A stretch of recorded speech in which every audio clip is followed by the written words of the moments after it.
ویسے یہ بتائیے خان صاحب کا جو رہائی کا معاملہ تھا پھر سے لٹک گیا, پھر سے وہ ملتوی بھی ہو جائے گا؟ دیکھیں, والی بال کا میچ اگر آپ لوگوں نے دیکھا ہو نا, ایک نیٹ مین جو ہوتا ہے وہ بال اٹھاتا ہے اور دوسرا کٹ مارتا ہے.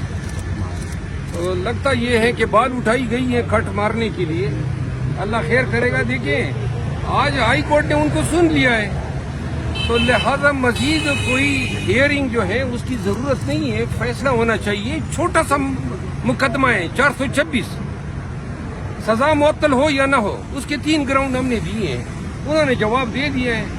اب اس کو دیوانی مقدمہ تو نہیں بنانا ہے کہ وکیل بیمار ہو گیا یا فار دیٹ میٹر مزید بات سننی ہے. یہ کوئی حتمی دلائل تو نہیں ہے, مکمل مقدمہ تو نہیں ہے. چھوٹے سے ایک آپ اس طرح سمجھے اسے ضمانت کی درخواست پہ بحث ہے. اب ضمانت کی درخواست پہ تقریباً مہینہ ہونے کو آیا ہے, ڈیسائیڈ ہونا چاہیے. اور کوئی بات قانونی طور پر آپ کیا سمجھ رہے ہو اگر آج الیکشن کمیشن کی وکیل بحث نہیں کرتے تو عمران خان کی رہائی نہیں کرے؟ اگر وہ بات نہیں کرتے اور تاریخ دیتے ہیں, تو میرا خیال ہے, میری ذاتی رائے تو یہ ہے کہ جس طرح کل بھی ہمیں مایوسی ہوئی, میرا خیال ہے ہائی کورٹ اب اتنی ظلم نہیں کرے گی. بے شک آرڈر کر دیں, خارج کر دیں, لیکن تاکہ ہم آگے تو جا سکیں نا. اب یہاں پہ ہم پھنسے ہوئے ہیں, تو لہذا فیصلہ وہ لازمان عدالت میں آج کریں گے, چاہے کوئی بیمار ہو یا نہ ہو. سر, جو آپ لوگوں نے پٹیشن دائر کی تھی کہ عمران خان صاحب کی دیگر کیسز میں گرفتاری نہ ڈالی جا سکے سپریم کورٹ میں, اس کا کیا بنا, کیا پوزیشن ہے؟ وہ تو کل کی دلائل اتنے لمبے ہو گئے کہ سپریم کورٹ پہنچتے وہ ٹائم ہی نکل گیا, اور سپریم کورٹ کے پاس کوئی چارہ نہیں تھا سوائے اس کے کہ تاریخ ایڈجرن کر دیں. اگر شارٹ دلائل ہو جاتے تو کل ہی یہ مقدمہ نپٹ سکتا. دوبارہ بنائیے. چھوٹا سا کیس ہے, الیکشن کمیشن کے وکیل کے لیے آج جو مجھے انہوں نے دلائل دے وہ تقریباً 3 گھنٹے تھے, اور وہ کہتے ہیں میری تیاری بھی نہیں ہے. تو کس طرح 3 گھنٹے دلائل کوئی 426 میں پہلے بھی پاکستان میں کسی نے دیے ہیں. ضمانت کی درخواست پہ 3 گھنٹے ہائی کورٹ سنتی ہے. روزانہ ہم یہاں پہ دلائل دیتے ہیں 5 سے 10 منٹ کے اندر. لہٰذا یہ اتنا 426 پہ اتنا لٹکانا مناسب نہیں ہے. اس کو لٹکانا, نیم ٹیکٹکس استعمال کرنا, فیصلہ نہ دینا, اس میں عامر فروخ صاحب کا کیا مفاد آپ کو؟ یا مفاد دیکھیں, یہ تو جب مقدمہ جب سے دائر ہوا ہے اور جس طرح ٹرائل ہوئے, وہاں ٹرائل کورٹ سے پھر ہائی کورٹ بھاگے, ہائی کورٹ نے پھر ادھر بھیج دیا, پھر ادھر بھیج دیا, پھر ادھر بھیج دیا. یہ ادھر ادھر کے چکر میں ہمارے کوئی 3 ماہ ضائع ہو گئے.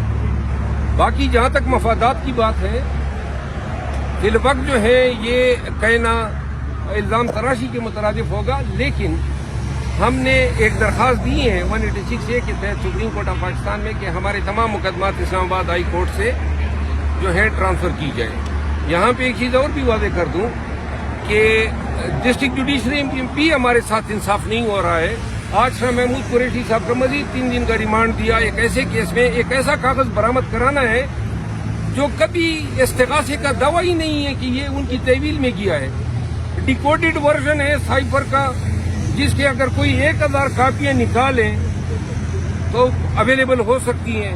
آج پھر, اور یہ ریمانڈ پاکستان تحریک انصاف کے تمام لیڈروں کے عدالتوں نے دیے ہیں, آنکھیں بند کر کے دیے ہیں, ریمانڈ در ریمانڈ.